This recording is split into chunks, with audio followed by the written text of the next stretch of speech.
Oh, we don't need no fancy words. I mean, we need to practice. We need to rehearse. I'll tell you what we need. We need some paying gigs. We don't need this messing around, first one patio and then another, and that's ridiculous. We don't got no goddamn band. We don't need to fucking practice with All right, let's start the show. All right, welcome to the No GD Band podcast. I'm Henry Gordon. And I'm Chris. That was my NPR intro. I'm thinking about Ira Glass. I think I've got the feel of what he does better than I do his voice. I've got this whole... Have you ever gone to the mall and seen people walking around? That was a question that we had this week on. You know, that kind of like he throws all those pauses in there? And they're effective. They're very effective, but like after you listen to a ton of his shows, you kind of get... He always starts with something like, so what is the thing about baseball? Me and a couple of the producers were going to games, and we were like, we saw people hanging out at these ball games, and we were like, you know, he's got that thing going. But anyway, welcome to the No GD Band podcast, which is not on NPR. But it will be someday. Get on board now. So it is February. It's February. I know, I looked at the map, and it looks like we have some listeners in other countries like France. Bonjour. Bonjour. So that thrills me to no end that somehow these things make the rounds. We had... Did you say Japan? Yes, Japan. Domo arigato.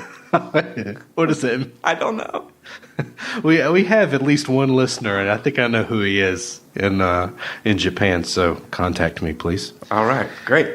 Henry, we've had this thing where we start every show with this sexual harassment toe board. I don't want to do that today. But I do want to just mention a person that I think has been wrongly, how do you say it, lopped in with the others in recent hours, right. I guess. What he did was a terrible mistake. I think he felt terribly sorry about it. But I don't think it has anything to do with Me Too, which is Quentin Tarantino. Okay, here's what I know. Did you watch the video, first of all? No, I didn't watch the video. Okay. Do I need to do that? Yeah, but we need to put a link to the video. So what I'm here, what you're going to tell me is that has been written, does it fairly represent what happened? Oh my God, when you see the car wreck, you think, oh my God, he might have killed, she might be dead. Uh-huh. Her head so violently hits the dashboard. I mean, it's a full-on 40-mile-an-hour car wreck. I mean, so that's a bad thing that happened at a movie shoot. And right? you know, I don't know if you've heard his explanation, but he basically said he drove the road at that speed before turning it over to Uma, and he didn't drive all the way down to where the S-curve was. Okay. So the part he drove was straight and flat, and he was like, this is not a big deal. We don't need a stunt driver. She hit the S-curve at 40 miles an hour, and the car just starts fishtailing, and she does what any of us would do. She overcorrects. She's not a stunt driver, and she goes banging right into a tree. It's a violent crash, and you could tell that they didn't even think it was a stunt, Henry, because you can count like 20 seconds. She's just laying in the car before anybody gets to her. Yeah. Like, it's not like they had a medical crew on hand. So here's what I know about. This is what I know, and maybe this matches what an average like listener of our podcast might know now today if they listen to it about him. I know that Uma feels like she was bullied during the Kill Bill in more than one way. One was about the car. The other was about being spat upon or strangled, I think. Don't quote me on that in some of the fight stuff. I know that there's like a Howard Stern clip in which he is excusing... Who is he? Quentin Tarantino is excusing Roman Polanski's actions by saying that this girl it's not rape if it's statutory. She was a 13-year-old party girl. And I know that he admitted to knowing about Weinstein more than just rumors and didn't do anything. Let's be careful because everyone in Hollywood that knew about Weinstein is to be held accountable. We're going to have to restock Hollywood completely. Right. But you see what I'm doing. I'm just laying out here what I think I know. I just personally, from what I read, don't think she was even going after Quentin Tarantino as a Me Too thing. I think she was going after Harvey Weinstein. Yeah. And then said, and by the way, I've never been able to forgive Quentin Tarantino. This is what ruptured our friendship. My knees and my neck are still effed up from this car wreck. But I don't see that, and I see that as an egregious thing. I see it as he made a big mistake, and that's a separate. But it's not an abuse of his power as a director, right? No, I think he made a mistake and thought he drove it. It was fine. The actor can drive it. Well, at what here's point? the other- Like directors are known for pushing boundaries all the time, or trying to get performances out of Right, people. but what I don't like about this situation is, yes, let's judge Quentin Tarantino for making a mistake here, and fine. But people that Henry only are going to see this on a surface level. They're going to see the headline and they're just going to say Quentin Tarantino, Me Too movement. Yeah, he's done. Yeah. I really don't know. Has he responded to that Howard Stern thing that they did? I haven't seen any of that. Now that was news to me. All the other parts you. But if he gets railroaded for that, all the people that have excused Roman Polanski from way back, they deserve to go under too. How many people have excused Woody Allen? Until now, all those people who knew about the accusation. Right. What you were telling me about the Howard Stern thing, that's basically the Gary Oldman scenario we talked about last week. Yeah. Saying the wrong thing. Is there more that I don't know about with him? That's all I know. I didn't know that much. I just knew about the car wreck. I just laid out and I went and watched the video, and then I said, holy shit, that was a violent crash. Why on earth would you want your lead actress in that car to begin with? Made a stupid mistake. Right. But the reason he's getting lumped into Me Too has more to do with these other bits of behavior that they're worried about. And I think it's just the headlines. I mean, my first reaction when I saw the headline was, what's he done? You know what I mean? Like, and if I hadn't read the article, some of these, it's getting to the point where it's that kind of stuff is kind of scaring me a little bit. Like, and if it's more than the car wreck, what you told me about, maybe that's fair. The car wreck thing is just like, come on, man. Like, he made a dumb director mistake. Anyway, let's move on. So I wanted to talk about last week's episode. Refresh my memory about what happened. Okay, so so for you guys out there, I just got done editing that episode today. So Henry will listen to it and make sure I didn't make any glaring errors, and then post it. So he does the posting. So I think I called you out like I knew you were going to do a certain thing. So he hasn't heard it yet, but to refresh your memory, we talked about the fall and the passing of Marky Smith. And then we proceeded to play a song called L.A., which happens to be my favorite fall song. Upon laying the music in there, I realized that I haven't listened to the fall in a while. I'm not a big fall nerd. Yeah. There's not a lot of Marky Smith in that song. Really? Which might be subconsciously why I really like that song. You're trying to avoid it? So So I kind of felt like it was not really representative. So I feel like there's going to be some people out there that might be good fall fans that are like, this is a joke. Why did he play L.A.? So I thought what we would do to make up for that was we would play a song that is, I went and made sure this was a definitive fall track, and it's called Hip Priest. All right, so let's give him his due, man. I apologize to the memory of Marky Smith, and this is Hip Priest.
The long drive down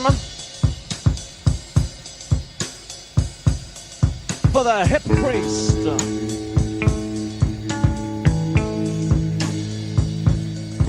I said, drink the long drive down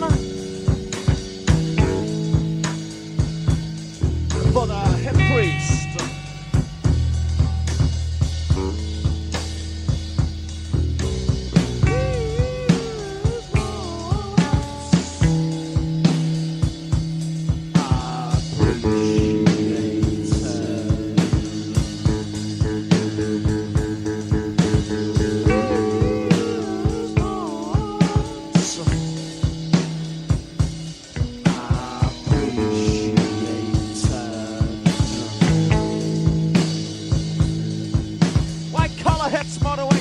says. That's the head priest.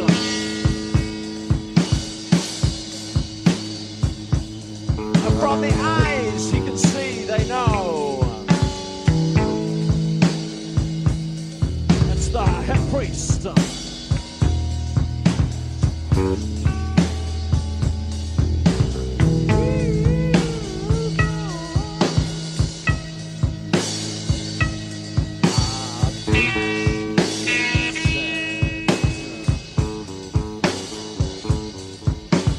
Purple psychology, and not just an old lady.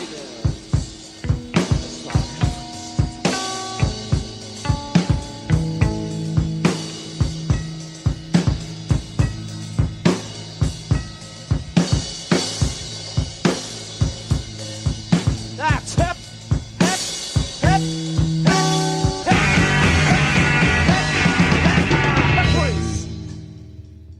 I hope that makes up for my mistake, although I think LA is a better song. Let's quickly talk about the State of the Union if you have Okay. anything to talk about. It's a speech that they put in front of the guy, right? And he read. And he gets points for reading. Do you notice how his voice just gets quiet when he reads? It was a pose. And do you notice how he's such a bad reader that he reads really slow? How long did you actually watch it? I made the whole thing. I got into it and I was doing the fact check thing, just like bullshit.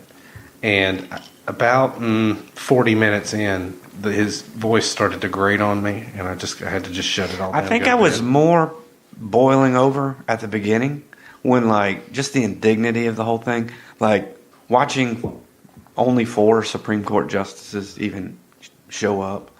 Just that, all these things, these institutions that we have that are eroding, like there just seemed to be no pomp and circumstance to this thing anymore because he's such a joke. And then when he doesn't even remember the name of the guy that he brought, even though it's on the teleprompter, and then he tries to cover it by saying, the guy told me I could call him CJ or DJ, which we know is an absolute lie he just made up on the spot because he can't be wrong, right? That kind of stuff grated on me, but by the end, he was talking so slow, and it was so boring. I don't think I was offended anymore. I was just waiting for the talking heads to come on afterwards and rip it apart. That's kind of what I was waiting around for. Did you watch the Kennedy guy talk? I did. I heard that wasn't too good. You wanted to like it?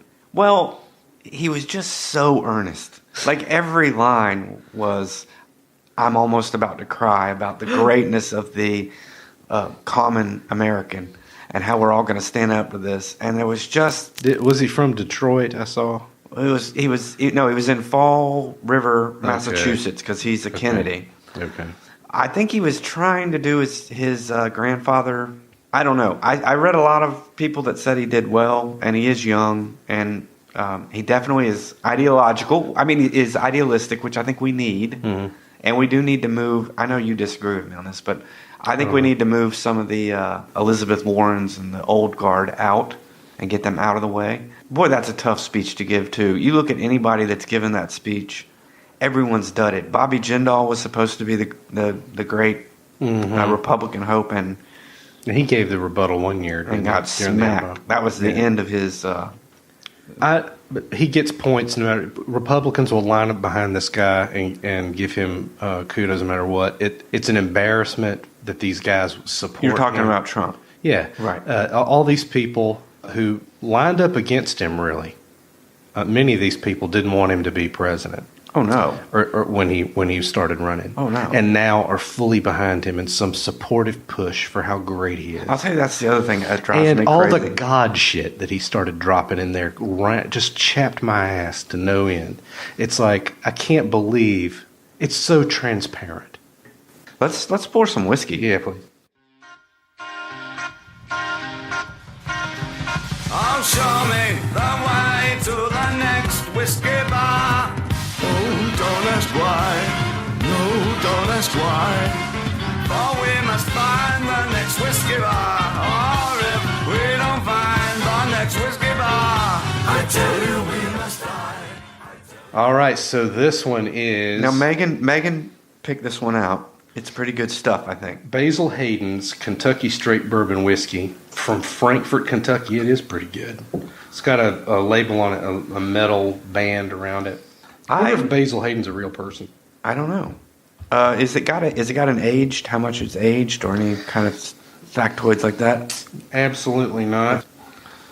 Well, it didn't help that I ripped the label off a little bit there when I opened it, but it's got a nice little like belt buckle doodad around the middle too. Which it is the lightest bodied bourbon whiskey in the family of Jim Beam small batch bourbons produced by Beam Suntory. Oh, so it's a Beam. It is a Beam one-off or like a yes. All right, but it's light. I can see what they're saying about it being a light bodied bourbon whiskey. Definitely. You're not gonna hear this, of course, Henry, because I gotta put it in when I edit it in. But we're gonna leave the whiskey segment with the Olympic theme.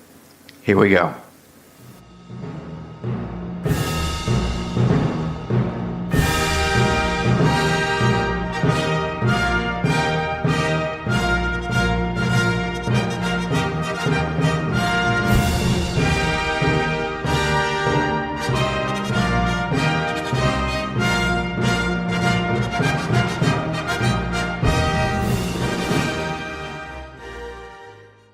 All right, fans, that was Leo Arnaud's Bugler's Dream. Bugler's Dream? Bugler's Dream. I don't think that was ever made for the Olympics. I really do think the reason that is played is because an American television station, probably, I think it was ABC in the 70s, used that as their Olympic music.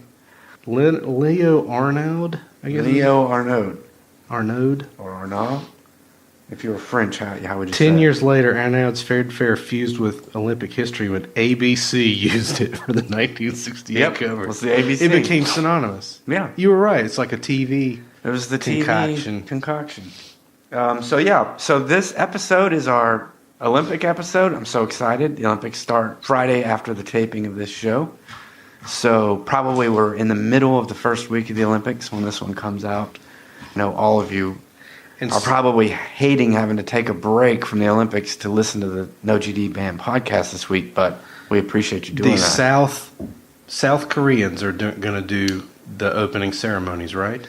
It is going to be held in Pyongyang? No. Pyongyang is in North Korea. It's going to be held in Pyeongchang, which is in South Korea. Yes. So this is the 23rd Modern Winter Olympiad. Just for you Olympic buffs out there. Only Olympic nerds use the word Olympiad. The Olympiad. It's the 23rd Winter Olympiad. Thanks, Matt Lauer. So when we... I'm going to miss Matt Lauer. I know, Damn it. I didn't even think about that. Yeah, now Matt Lauer's sitting back like... Shit. Damn it. Could they not have held off till after Who's going to do it this year? He's probably on an Olympic hangover right now. He's going to be jonesing to be there. Oh, man. So, we talked about this a little bit. Like, we thought we'd sort of divide it up a little bit into what you love about it. And then I'd start giving you some of the womp womp. Yeah, because just in general, this is a stereotype. Just in general, I'm much more of a sports nerd than Henry is. Right. But just in general, I think Henry has more of a hipster skepticism about sports, just in general. I think it's just about probably the way I grew up. But the... There's a lot less jockism in jockism. Is that a word? No, there's a lot less jockiness. Jockist. That's a word. I'll just make that up. Jockist. There's a lot. You're just fewer, a jockist asshole. There's a lot less jockistry. That sport that I really like a lot, where they ski and then fire a gun for some reason, which I find it's called. I wrote it down here. The biathlon. The biathlon, which skiing and shooting. I love it, and they go together somehow. And I do not kid you, Henry. I will stay up late. I will DVR. I become a biathlon fanatic, and then I don't give two shits about it for 4 years. Like, do they do events other than yes, like all year long? Now, for what I want you and to skiing? Here's something I want you to do, a little insider's tip as you're watching this year. Listen to some of these commentators. They'll say he finished second at the World Championships. A lot of these sports have a season every year that they go through, and they'll have a World Championship every year. So nobody turns up to any of this. Is Remington like sponsoring the shooters. Oh, it's great. Yeah, check this out. It's easily televised. No, I can't wait. I'm just getting You're jacked gonna up. sit there. Okay, I'm sitting there. Okay, they just came across the screen. Yes, I love it. Because oh man, it's like a marathon. I love watching the marathon in the Summer Olympics too. The thing that pisses me off is they think like you do, and they go away too often for these up close and personals, which I like. Okay, but it's like I need to see the event. So I'm going to talk about that a little bit more later because I'm going to give you my perfect like a day Olympic. No, I'm going to give you. There was one year where everything culminated for me, but I'll get back to that. So I'm going to talk about some of the things I love. We've already done the theme song, which just gets I just get a rock hard penis when I hear that. I prefer the Winter Olympics to the Summer Olympics, which is odd. Why is that? I think I like it because of that element that you were talking about before. I think what I like about the Olympics is it's sports in general that I don't follow. Mm-hmm. But the Summer Olympics are still more of the jockish, it's more of an American, we kick fucking ass. Yeah. The Winter Olympics, we still win more than, we're usually in the top 3. But, we're not dominant. There's definitely, biathlon, we're probably not even any good. And I like watching when they're not covering some American story. They're covering the event as opposed to... Do they do that a lot? Because the Winter Olympic, they have to. I mean... My feeling is they always have to try to focus on the American... They'll do that a little bit, but there'll be nights, there'll be nights where they're going to do biathlon and something else, and there's just not an American story, because we're not that good at it. So that'll be interesting. You and Megan watch this stuff together. Well, that's another reason I love it. It's something we do together. And I want to bring this up, Henry. I don't know if you remember this either, but TV is so good now. Yeah. And there's so many options. It's probably not as big a thing, but during the winter months especially, and the summer too, when TV used to be on reruns and stuff, it kind of provided me and Megan 2 weeks worth of something to come home at night and sit and do together. Yep. It's probably the one time you watch live TV. And you think? And it's probably one of the one times we watch TV together. Oh, really? We have a couple shows we watch, but normally we're kind of the people because TV has a way of segmenting you out a little bit. Right. So this is something we're both excited about. Yeah. And I'll tell you something else, Henry, about it is if it's in a country where it's live in prime time is best. If it's somewhere where they got a tape delay it, and then I can't pay attention to the radio or TV during the day, or they'll tell me who won, which is even harder now with the internet. Well, how far behind is Pyeongchang? I don't know. I don't know how it's going to be on the time delay, but I'm sure it's bad. I know the last Summer Olympics, it was kind of like every time I turned the fucking radio on, they were dying to spoil it and saying X, Y, and Z happened. And I'm like, well, shit, I was going to watch that tonight, Yep. So that kind of sucked. But anyway, I'm still jacked up about it. Also, we have this thing, Megan and I, and you probably have this too. We love curling and biathlon. And it seems like those two sports, they will show in the middle of the night. Now, for those of you that don't know about curling, and by the way, Megan informed me today, I forgot, we have a curling facility in Charlotte. Or we could also call it ice bocce. It's basically kind of like shuffleboard on ice. But my favorite part, the first time, this is a big memory for me, the first time I saw curling in the Olympics, it was a late night, because they never put it on prime time.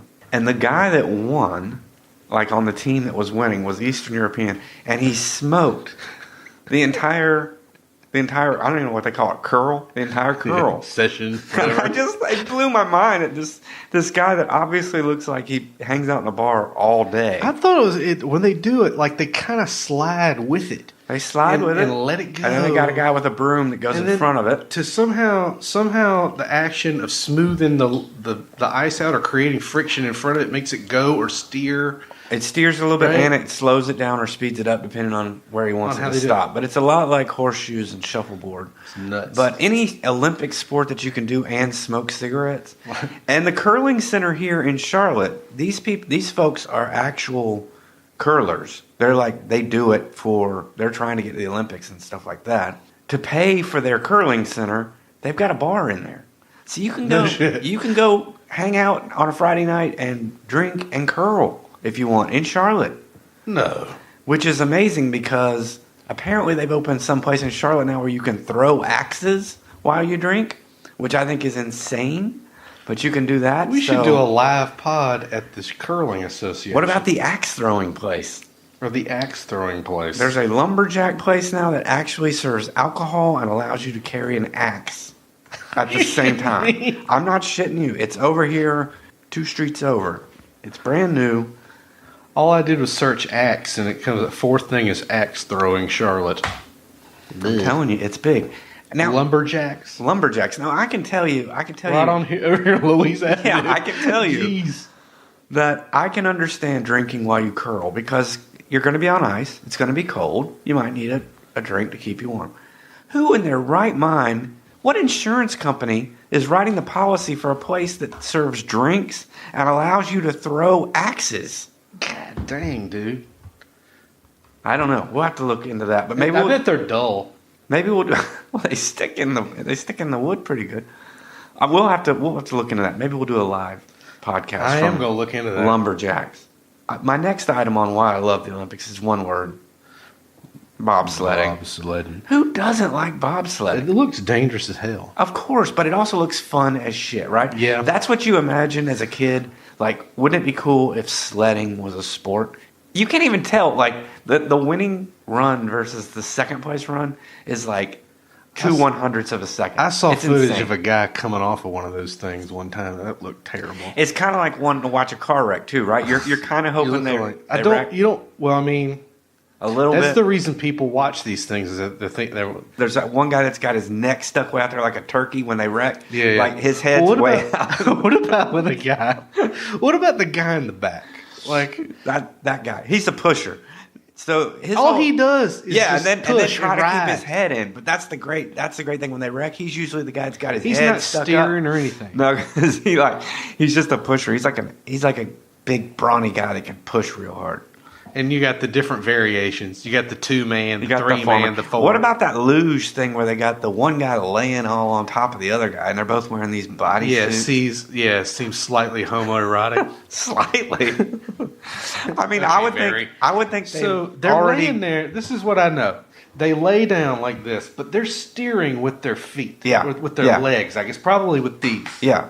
Right. Yeah. So they're changing the angle of the blade. That's correct. With their and you want to try to keep your head down as much as possible for aerodynamics, but you can't see. So you got to see to steer. So you got to you're trying to put your head up a little bit to see, and then on top of that, if you're doing the 2-man, you got a fucking dude laying in your goddamn lap.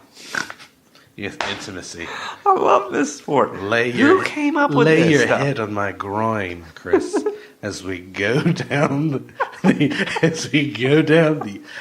ice flume. It would be one together, keeping each other warm. It's like a couple of seals. Keep me warm, Chris. Okay, so I'm going to tell you before we get to Henry's why the Olympics are not that great. I got to tell the story of the perfect summer. Why it was the Olympics were perfect that year. Okay, so we're pivoting to summer a little bit. This is a summer story, which I do like the summer, but I like winter better. So this was the 92 Barcelona games. Mm-hmm. I was in college. I had some shit job that I only had to work mornings. Mm-hmm. I don't know if you remember this, Henry, but on cable, they had decided that year, this was kind of pre-internet, of course, but they had decided they were going to do this thing called the Red, White, and Blue subscription channels. It was groundbreaking, like having subscription channels on a cable box anyway that were just for an event. Uh-huh. This was before they had like the NFL Network where you could get, or what do they call that, League Pass or any of that stuff. Mm-hmm. So, was this the Park Road house? No, I was still living at home. Oh, okay. So my sister and I talked my dad into ordering the Red, White, and Blue package, which gave you 3 channels of Olympic coverage 24/7. Uh-huh. There's not enough Olympics to cover on 3 channels 24/7, so there was a lot of reruns. Mm-hmm. But here's the best part about that summer, which I didn't do shit but watch the Olympics all day, every fucking day, was there was no up close and personals. There was none of that bullshit because that was all on regular TV. This was, you were just getting like ABC's feed of the events. So there was no without any production or crafting of it. right of it. and none. No, you might occasionally. It was almost like watching. Was there an Do you announcer? remember TV on satellite dishes back in the '80s where you could get a feed from like a ball game? Yeah. And then when the commercials happened, you'd still hear the commentators going, "I can't believe you just said that." Dick. Yeah, it was like an anomaly. Yes. but it could be done. Like you could, Right. Yeah, you're So picking up that's some. you might pick up the commentators for a minute, and then they might walk off to get a beer. Yeah. And so, but there was none of these like, let's go to Sally in the studio with an up close and personal on U.S. Olympic skater. There was none of that. And they covered basically every event because they needed product. Mm-hmm. So you could watch, I mean, if you were into ping pong, you could watch the entire Olympic ping pong tournament. You could watch every match because it was going to be on. Basically every event was covered. So it was unbelievable. It was an unbelievable and spectacular failure. No one bought it. Not enough people subscribed. You're like one of the only people that got the red. Well, they white, and blue. discontinued the red, white, and blue after that year. They've never brought it back. It was just for the hardcore junkies, and I think a lot of athletes' parents probably ruined it. But my sister and I basically spent that entire summer. So you got like this unexpurgated sort of experience that wasn't really filtered through somebody's understanding of like, or without trying to craft a national message, Right. or hyping somebody else's prospects when there isn't any, Right. or whatever. Right. But you were also getting, like, I don't want to overhype it, but you were also getting a lot of, like, on the Red Channel. Like there you was got a the lot of, like- C-SPAN version of. Yeah, but there was deal. like field hockey games, and you would get South Korea versus Belarus. You know what I mean? Like you weren't just getting the goods. I mean, you were deep That is diving. kinda cool. Like you were like, okay, I can watch whatever I want, and remember 1992. I mean, cable was pretty much just everybody was starting to have cable, but nobody was having that kind of specific experience. Like you couldn't just go, I want to watch the Red Sox play every game, so I'm going to order This was MLB packs. So it was before things got so specialized, right? So let's hear Henry's. So yeah, I don't hate. We talked about like when we framed it up that I hate the Olympics. I don't hate the Olympics, but there's some distasteful parts of it that I know about. Right. That that always sort of stick in my craw a little bit as they go on. Like on Friday, when we watch the opening ceremonies, it'll be a display it'll be a South Korean show. Yes, it will. I remember National pride. A national pride. And it'll be distinctly nationalistic for them, certainly, and we'll watch. I remember watching China do this, and I remember how overwhelming it was. And it really tapped into a fear, honestly, in me. Now, I'm not sure if it was like that for everybody, but it was almost intimidating because their culture was so vast and large and overwhelming in size and scope and technical prowess and all of that. And just the sheer number of people. Yeah. I mean, they did it on purpose. I mean, Yeah, they were just, it felt that way. It felt like it was a message. I was wowed by it. Yeah. Yeah. It was overwhelming. Did you feel like that, though? Did you get that feeling like, oh, my goodness, these people are, they're serious. Like, there's I think I took it in a different angle than you. I felt it more like Americans. I thought take of it, notice, America. No, but I thought of it in a good way. We always think we're the center of the universe, Yeah. and then you see, oh my God, China has 4 times as many people as we do, Right. And they really matter. Yeah. Look at this. Yeah. But Look I at also thought about how well organized it was. I didn't see And it as that a threat, I that guess. The United States, because it kind of, at that particular time, it served to undercut some of the stuff that we get from our own country, which is USA #1. We're the best. We do everything better than everybody else. But hey, guess what? You see this country, China, who's able to pull off an enormous. But don't you ever feel like, Henry, we're the Klingons on Star Trek? Right now? Like we do everything best, and we're always taught that we're more powerful. We're the big Right, bully. right. And then you see something like that, and instead of thinking, look at the grandeur, and there is other people that matter, we kind of feel scared because Right, we're right, like, right. we're supposed to be this big bully. Exactly. You understand what I'm saying. So that's kind of it's a good thing that they dispelled that. At that moment, but it foments a level of, and I think the word we use was anxiety, some amount of jingoism, right? That's the part of the Olympics I don't like. There's definitely now there is this whole thing with the Olympic Committee and the Olympic flag, and you watch the athletes come together, and they, there is a lot of talk about the Olympic spirit, and it brings countries together. I feel like there's also that undercurrent of USA. Right. USA, you see that all the time. USA. And it's embarrassing to me. Me too. Because it's, I don't know what it is.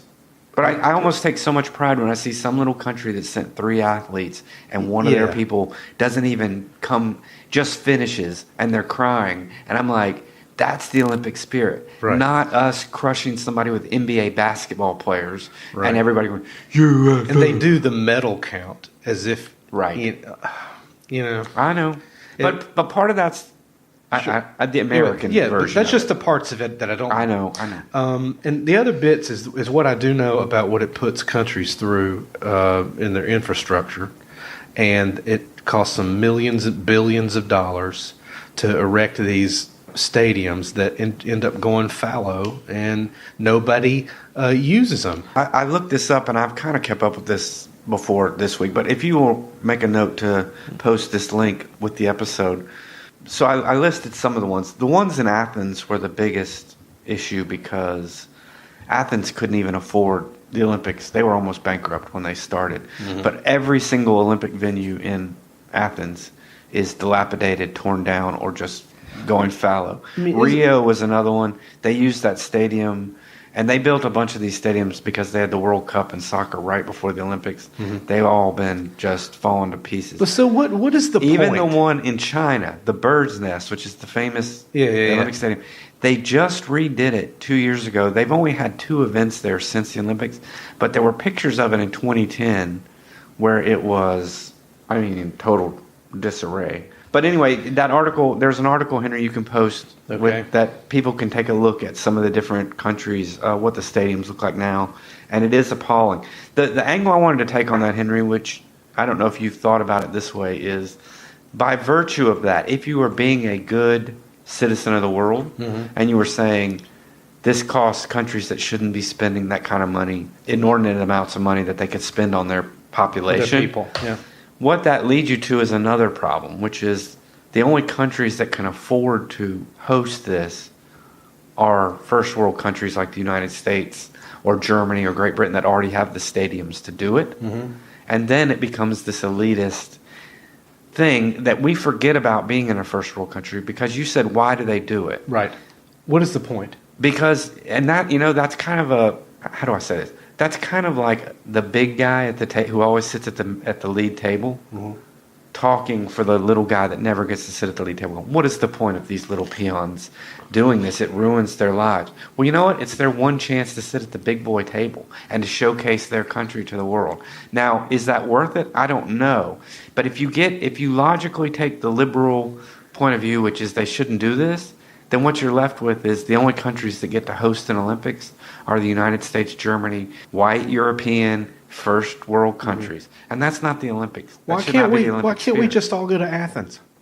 Well, and then that seems like a great solution. Well, but I would say if you were the Netherlands or if you were Ghana and you had a chance to host an Olympics, think how much that's going to bring exposure that's going to bring to your country and how much national pride that might create that you're never going to get if it's always in Athens.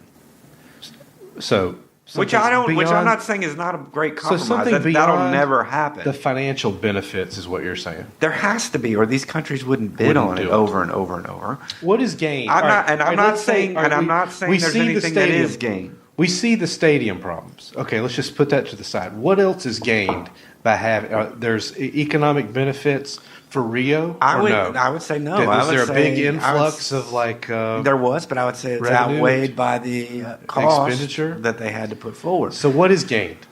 Well, for Rio is a different case because what they really wanted was the World Cup because they're a soccer fanatical nation and they needed to host it for their own people's pride, being one of the top soccer. And since they already had the World Cup, they'd built all those stadiums. It was just a bonus that they got the Olympics. The Winter Olympics are a little bit different. It's not quite as costly, except you got to build one stadium.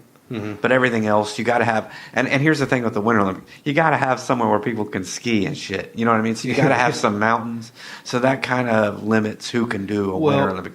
But like, if you're a big country like Russia, Sochi was just a big propaganda billboard for how awesome Russia is, even though they had run half the people that lived in Sochi out of Sochi. And it was and their hotel rooms were shitty. Yeah, and I would say for America, it's the same thing. L.A. and Atlanta was just a big propaganda thing for the United States.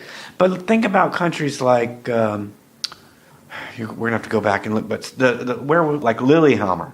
Like, I wouldn't even know Lillehammer except for the Olympics. Right. But I knew all about that joint while that was happening. It looked like an awesome place to be in. Like, that's pretty cool, right? Yeah, it's a ski resort town in southern Norway. That's pretty awesome. And I know when Canada had the Olympics, that was a big deal. I think it was Vancouver. That was pretty amazing. I still want to go to Vancouver because of that.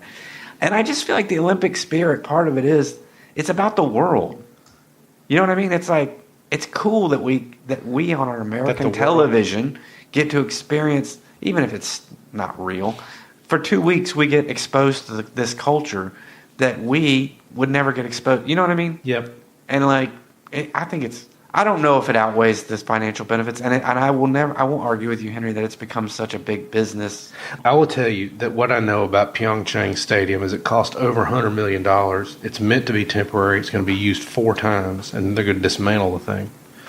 It seems like a big waste of effort and time to do that to me. Yeah, but I know you've set up a case where all of that is negligible to the benefits of the. But if you lose sleep over that at night, think about we have bottled water imported to us from transported across the country to drink water that may or may not come from a natural spring in plastic bottles, which we will then throw away. Like, if you start looking at all the illogical things that are done, it's so like you're supposed to like the USA team. And you're kind of lean that because you're from America. But those people can sometimes be jerks. Like Ryan Lochte. Do I really want to root for that guy? But you don't have to. Not really. But you don't have to. I kind of want to root for the other guy. But then you feel bad.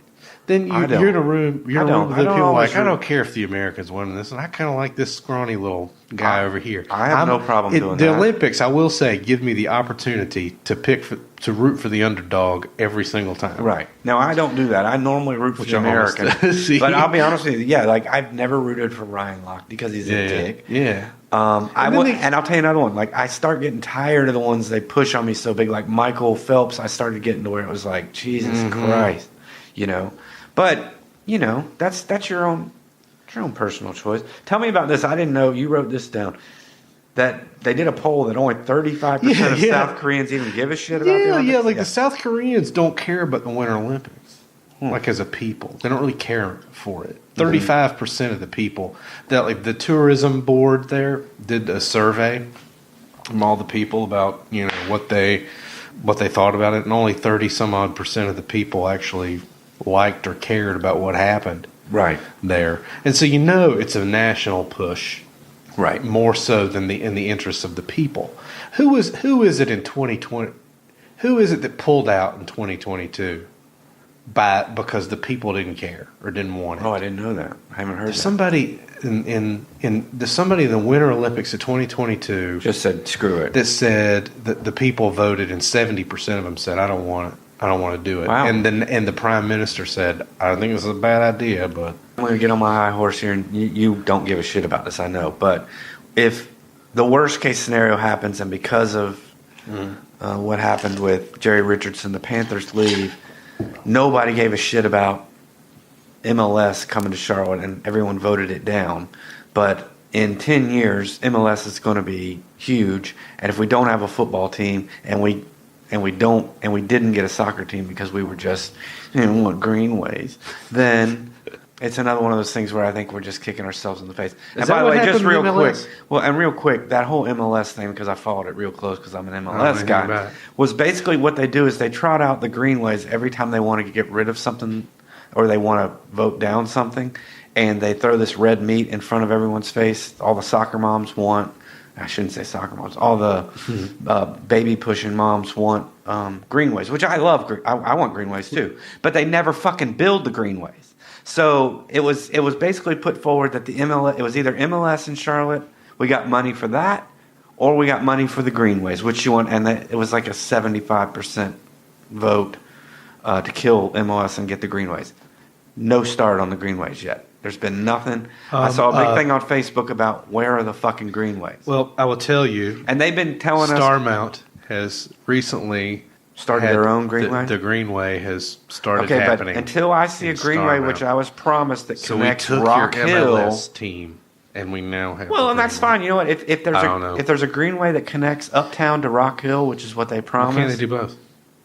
If you can do a damn stadium downtown, why can't Well, of they course do both? they could do both, but I know they didn't want to do one, and they just pushed it off the greens. But I want to see the fucking greenways. Is all I'm going to say about that.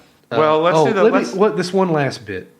The figure skating. I really want to talk about that. Yeah, it really seems like one of the things about figure skating that always seems weird to me is this weird sort of John Benet Ramsey aspect to it. Did you go see I, Tonya? No, Bijou really wants to see it. It's rated R. You need to see it. So I want to take B, but I'm afraid people are going to judge me for taking my kid to an R-rated movie. I wouldn't take. Have you seen it? Yes, I wouldn't take Bijou to see it either. But right.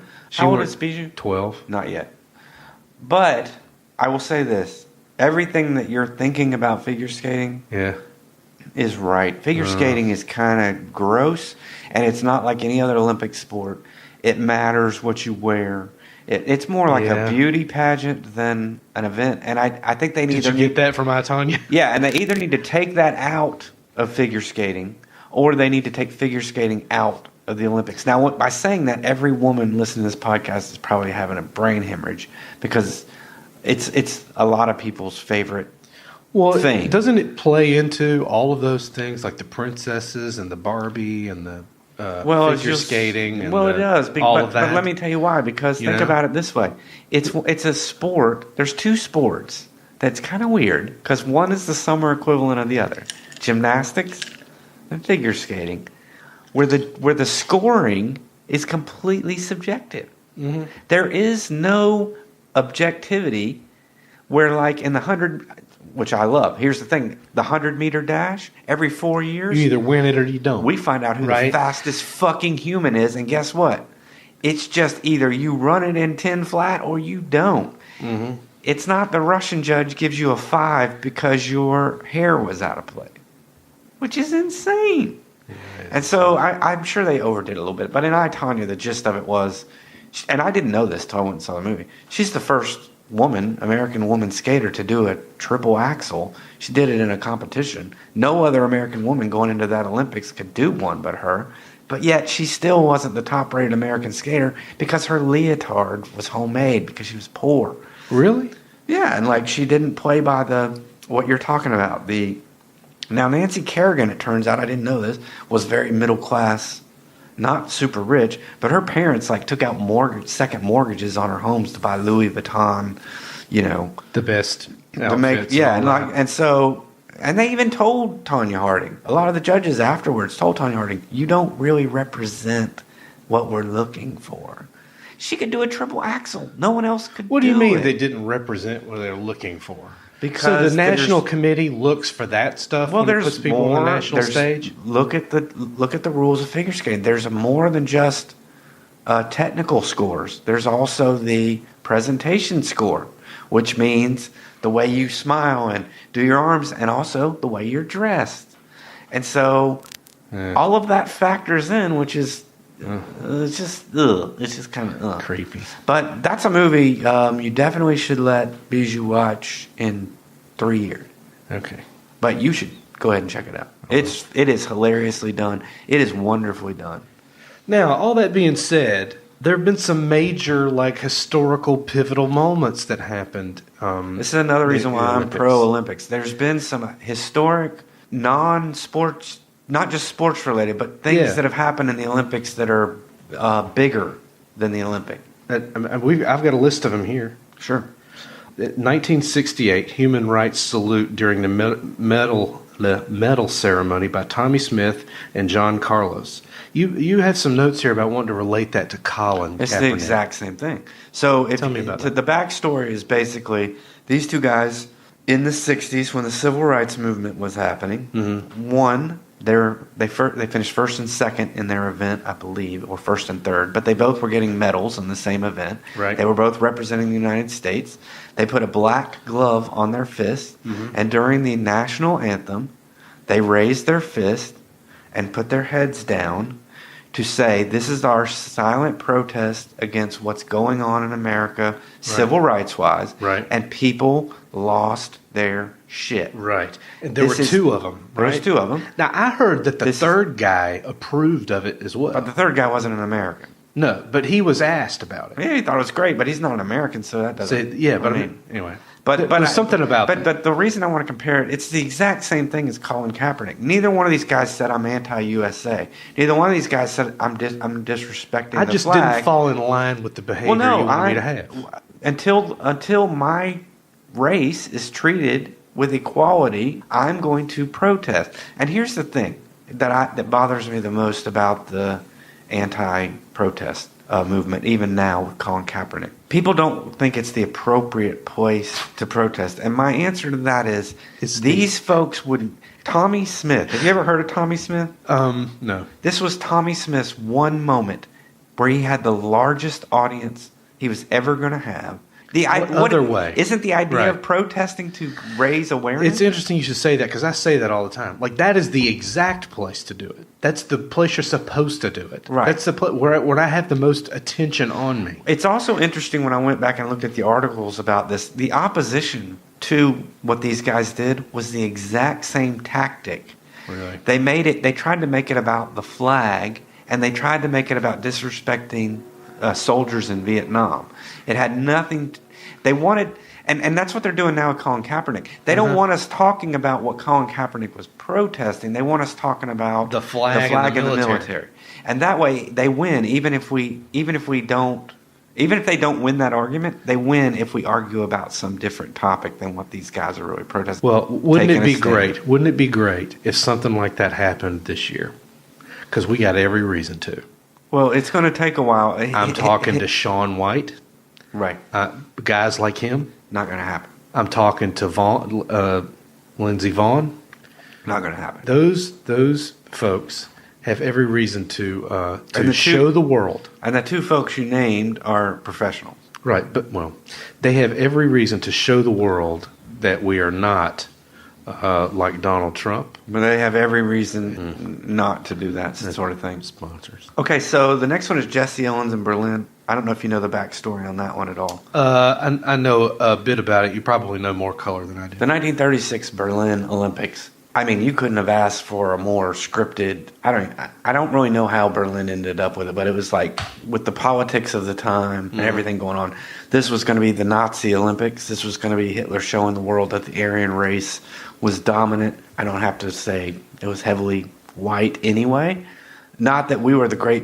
I mean, it's funny because we're treated as the great bastions of multiculturalism, but like Jesse Owens at the time couldn't eat in a restaurant in America with white people, but he could go and represent us in the Olympics, which I found, I would say more people in the 30s probably agreed with Hitler than in America than didn't, which would be interesting to see how That's the interesting. Jesse Owens story was presented in the mid 30s versus how it's presented now. But basically Jesse Owens goes over and wrecks the whole party. Yep. He wins the premier event of the Summer Olympics, which is the 100-meter dash, which basically no German dude could keep up with him. And he won. He ended up winning 4 individual gold medals, and that was a seminal moment. Obviously, it didn't change the fate of the world. We still went to war, but I think it was an interesting moment, and it's almost like you couldn't have written that one any better. He did not get invited to the White House either. Yeah. So it would be interesting to look how that was presented back then. The Munich Massacre, 1972. This is really interesting to me. Right. There is a documentary about this if you're interested in watching it. Didn't they do an actual dramatization? Like They did, but it's Spielberg not, or something? You know how that is. The documentary is pretty good because you get a lot of the perspective of the guy that was the ABC commentator that did Wide World of Sports, and it's pretty interesting to see how he instantly became like a newsman instead of just a sports guy. and there's a lot of interesting aspects to it. Is it the entire Israeli Olympic team members? What were there was 11 of them. I know there were that. 11, yeah. But there wasn't all just one sport. I thought it was all weightlifting, but I could be wrong. So it just said there were 11 Israeli Olympic team members, and I believe they were mostly from the weightlifting team. Anyway, and they were in the Olympic Village. They're being held hostage. Well, right? Some Arab, I don't remember what country they were from, but there's some Arab terrorist guys, Palestinians, busted over the fence and went in, and they were called Black September. Right, the Black September group, and they took them hostage. It became a world event. It marred the Olympics. The dramatization you're talking about with Spielberg, basically Mossad, which is the CIA, the Israeli CIA, it took them more than 12 years, but they tracked down and killed every single one of those people. I read it was almost 20. Maybe 20. But basically the gist of that movie and the gist of the world now is that you don't fuck with Israelis. Or you don't fuck with Mossad either. Like, eye for an eye, tooth for a tooth. We kill. So basically, the Palestinians killed all 11 Israeli Olympic team people, but the Israelis launched they called Operation Wrath of God. Right, and because over the next 20 years, but the amazing thing is, found Henry, every one of these guys. Right, but those guys got away. The thing to me that was amazing was that they got away. And here's the thing that I don't think a lot of people focus on. Do you know where those Olympics were? They were in Munich. Do you know? West Germany, yeah. They were in Germany. Mm-hmm. And so the Germans allowed security to be so bad that a bunch of Jews were killed at the German Olympics. And then the guys that killed the Jews got away. Do you see how that played? You get what I'm saying here? Yep. So there was also this whole, like, Mossad was like, of course we couldn't leave it to the German authorities. They let the guys in and then they let them out. So of course we're going to have to hunt these guys down because we should never. And it was a big deal. I don't know if you've heard this part of the story. It was a big deal for Israel even to send athletes to Munich. I didn't know that because it was Germany. So they were like, should we do this or not? But it's West Germany, and that's and then that happened. So I know what that was a big event. One of the things you have that we have listed here to talk about is Greg Louganis's when he won gold, right? But we found out was it a big deal at the time? Mm-mm. Like, well, I keep saying this. There's another documentary. It was a big deal when he hit his head. Right, because we know that looked terrible. Okay, but when he hit his head, so there's a documentary about Greg Louganis. When he hit his head, he knew he was. He did. Okay, but here's the thing. He knew he was HIV positive then. He did, and at the time, he didn't even know if he could give it to other athletes. Right, so he didn't know if chlorine would kill it. And he had this huge dilemma. Should I say, right now, I'm HIV positive, drain the pool, stop the Olympics? Right. You know what I'm saying? Mm-hmm. And part of that plays into the fact that our political culture at the time was Reagan wouldn't even say the word AIDS. Right. So on the one hand, I kind of think Greg Louganis made a bad moral decision. But on the other hand, look at the environment. He thought it was a death sentence. He thought, if I don't finish this Olympics, this is it. I'm going to die as soon as I finish this Olympics. And he didn't die. He did not. But I think blaming him, it's an interesting thing to look at because I think the way we treated people with AIDS in the 80s under a conservative Republican administration, I think also fed into the fact that here's a guy that was a great American hero. And this is another thing. Like, Greg Louganis was treated as this great American hero, held up by everybody. Mm-hmm. And here he is. In reality, he's a gay man with AIDS. Mm-hmm. And he was a wreck. But it just goes to show that we build these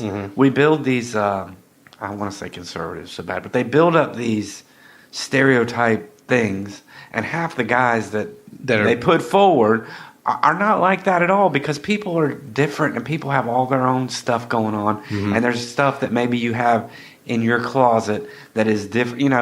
It's so hypocritical. It's so hypocritical. But Greg Louganis was, the other one I thought of, Henry, but I didn't put on the sheet was, What? Bruce Jenner, decathlon, which is the quintessential greatest athlete in the world event. And everyone held him up. They put him on a Wheaties box and all that kind of stuff. And God love him, the guy is transgender. And he knew he was at the time. It just goes to show you these stereotypes we have about people that hurt people don't really hold water. Don't you find it strange that somebody could be transgendered but yet still be able to push the body that they're not entirely comfortable in to such extremes? I think he did that for that very reason. You think he pummeled his body that way on purpose because of sort of It's the same reason why you always say, why are these super conservative anti-gay legislation dudes that turn out to be homosexual guys? Why would they be severely about it? Right, and I think it's the same thing with his body. He was virulently pushing his body in a male direction because he didn't feel male. You know what I mean? It's a weird psychology, but I can see it. I can totally see it. Let's go to current events. All right, let's go to current events. All right. Current events. Start that again. You should watch that. Start that again. Have you seen that video? Shit. Have you seen that movie on... Start again, you laugh. Chris, have you seen... Take two. Have you seen that movie on... It's a documentary. Try again. Chris, you, man. I'm going to have to leave all this. Go ahead. Fucking Patagonia. Whatever. Have you seen that documentary? Start again. Hey, Chris.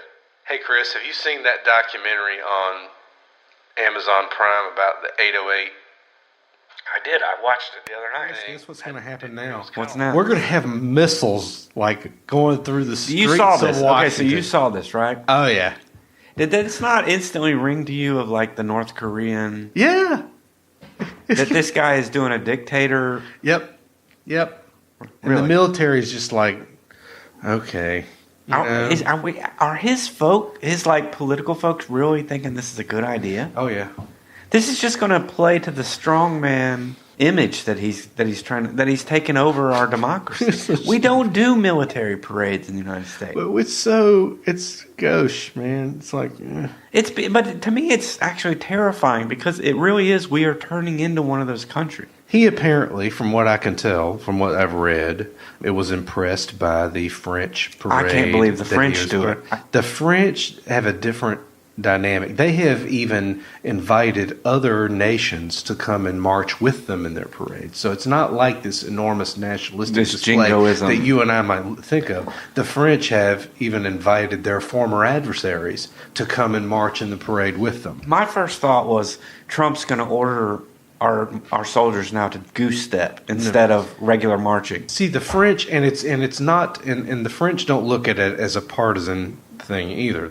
I think this is a big... I kind of almost want this to happen because I think this is a huge mistake.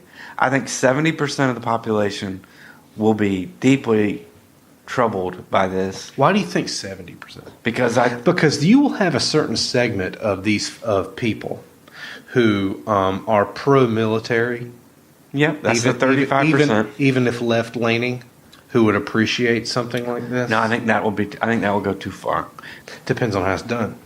If we start pulling out the missiles and putting those on trucks and rolling those down the street. Of course they will. They're going to put the tanks and the missiles. Well, it seems so. Now that is like North Korea shit. I think definitely. I think that's what he wants. I think he wants strong man. I don't think he would look at that as a bad thing. I think when you said it looks like North Korea, he's like, damn right. We're going to do it. And we're going to do it better. And by the way, North Korea has decided that they are going to do a military parade right here before the Olympics. Just so you know, they're going to interject politics. Yep. Yep. You knew that was going to happen anyway. Henry, the last topic I want to talk about today. Yep. Let's talk about this Falcon Heavy launch. Dude, did you watch that thing? I watched the video of the Tesla.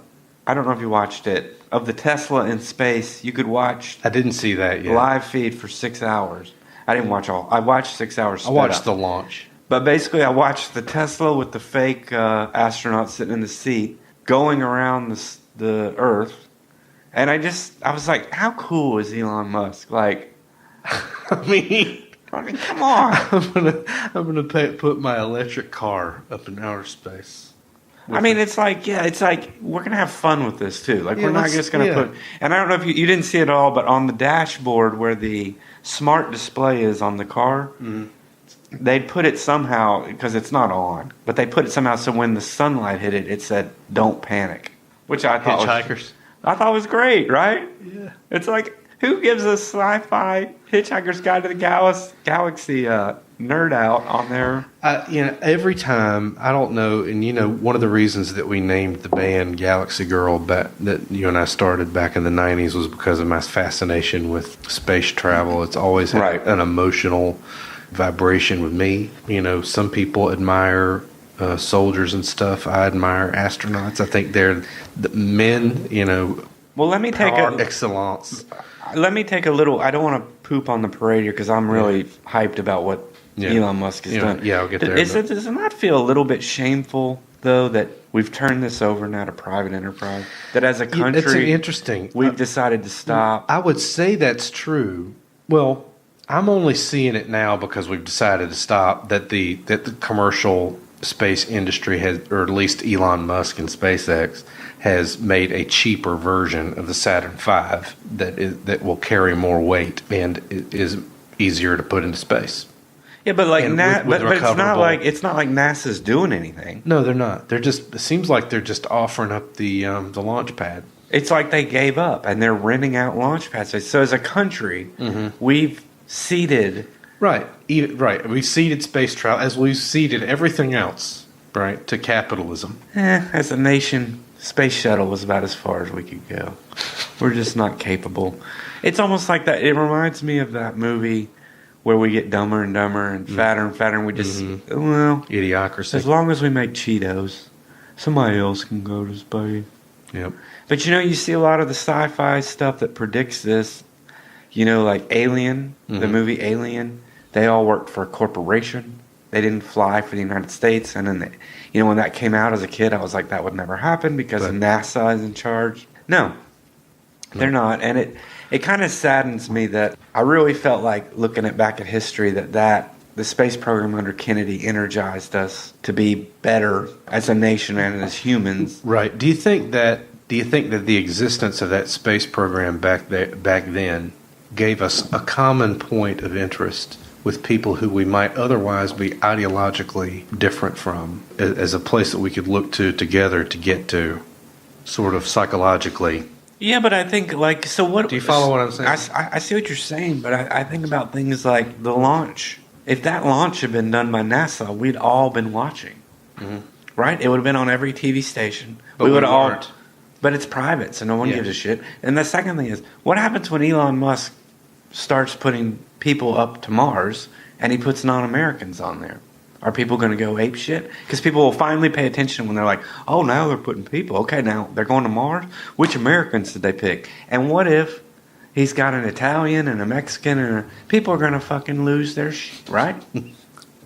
I guess. Because my impression is that the normal American isn't paying attention at all, except to think it's just NASA under a different guy's, this is all American.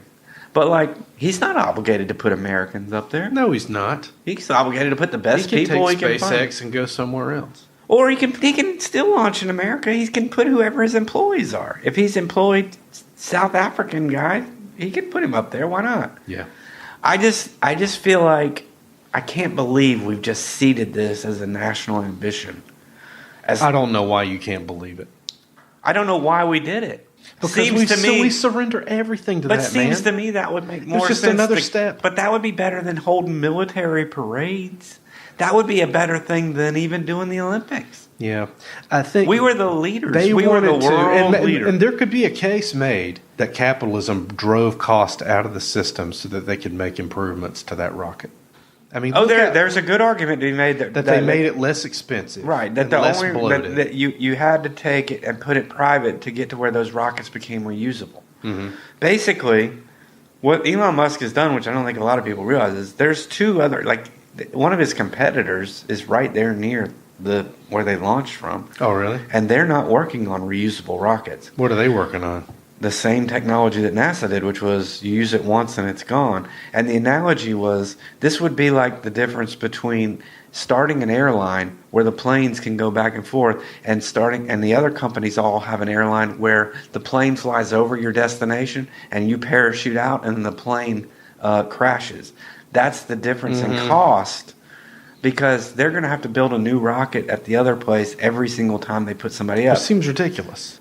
So I'm good with all that. I just can't believe it took turning over the whole program to private industry to do that. Do that. Did you watch the two things land? Yes. Wasn't that cool? It's pretty amazing. And another thing what if they finally get people back on that thing? Well, you know that their goal is to have somebody either on the way or at Mars by 2022 or 23. For real? Which Elon Musk said is optimistic. Is optimistic, but that's their goal. His goal, which this is what I love about the guy, NASA would never tell you that the end goal is to put a colony on Mars, because there's too much political failure in between those two things to state such a big goal. Even though this rocket that they just launched is never going to put a human in space, the next version, which they've already started on, they may just use this one to make money off the government putting satellites up. The next or one, other governments. or any government, yeah. Well, the first ones they're going to launch is called ArabSat, which is going to be for.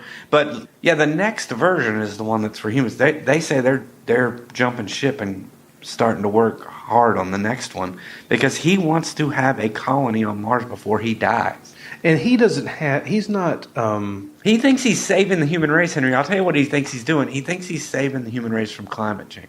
But he's not tied to political interests. He's not tied to Congress or any of those guys in order to get this work done. That's what I'm saying. If I went to Congress and told you I'm running for Congress because I'm going to save the human race from climate change by putting a colony on Mars, you would say you can't win the election. This motherfucker, who is like the Tony Stark, he's like fucking Iron Man. He is Iron Man. You're absolutely right. He's already starting to revolutionize solar power already. But what I love about him is he's like, I don't want to put a colony on Mars. And cars. After I'm dead. I want one on Mars before I die. Nobody believed he could even do this. Nobody believed that he could build an electric car that people would buy. Nobody believed that he could make solar power approachable, right, for normal people. He's getting there.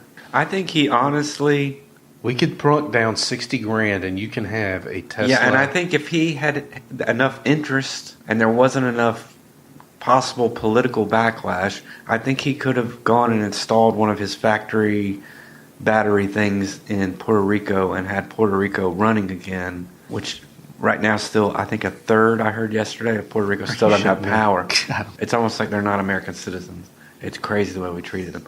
But left to his own devices, I think he could have had power restored in Puerto Rico in under a month. So the Tesla, there was a small chance that they could get the car to Mars. Like maybe they could shoot the thing. They overshot. To Mars, but they overshot it, and now it's going to end up in the asteroid belt. Which I can't wait to see the video footage for when it smashes into an asteroid. It's going to get amazing. And so his idea is, that aliens billions of years from now are going to find this and be like, what the fuck was it? I'm going to tell you something else that I thought of when I was watching the video. What do the flat Earth motherfuckers think when I'm watching a feed from the Tesla? As we were recording just now, I have my laptop up. I have notes here about, planning out what we're going to talk about. I have little notifications that pop up in the bottom right-hand corner. LiveScience.com said that the flat Earth people say that it was faked in a conspiracy. I think the only way you're going to convince the flat Earth people is if you launch one of their dumbasses up into space. Yep. Let me refute that just without the Tesla, though. There's no way we could have GPS without satellite. That's right. And there's no way you could have a satellite on a flat Earth theory. So, I don't know. It's kind of crazy to me. I'm watching this video feed, but Henry, that was the first thing I was thinking was, How can you look at this motherfuckers? He just They He just launched a it, goddamn and you can Tesla. clearly see the circle of the Earth right there. Oh, it's not even close. I mean, it's a circle. The whole idea of international travel. The other thing I was thinking predicated that on this. is amazing to me is up in the void of space. Mm-hmm. All this shit that a human being would have to wear to survive. You can launch a convertible Tesla. The dashboard's fine. The steering wheel's fine. Like, I'm watching this thing and I'm going like, it's just a car. But what's cool is like that harsh environment to us that's like instant death. Mm-hmm. A Tesla can, a fucking car, you can just. My understanding is I just think that's amazing. You know, my understanding is that like the moon rover, you know, that they put on the moon, it's not really like built like a heavy thing. It's pretty thin and not, you know. Right. Because it has to be light. They're trying to conserve weight as much as they can. So I don't think that. I think people think that those spaceships are more durable than they are. The space shuttle's probably firm. Well, it is interesting to me that if you think about now, technology-wise, the technology they used, computing power that they used to do the lunar landing is less than the computer power on either one of our laptops right now. It's amazing. Which, if you think about that, they basically took an Atari 2600 and got a lunar landing out of it. And that's the part that blows my mind why they gave up on the space program and turned it over to private industry when we have computers now that are more powerful in our home than what they put a man on the moon with. I blame the Republicans. Well, we always blame Republicans. I just think it's crazy that we've lost. It's almost like we've lost our national will to dream big. So, on that note, onward and upward. Onward and upward. And thanks for listening. We are at NoGDBand at Twitter and Gmail and Facebook. And thank you so much for listening. We ain't got no goddamn paying gigs. We don't need this messing around, first one patio and then another, and that's ridiculous. We don't got no goddamn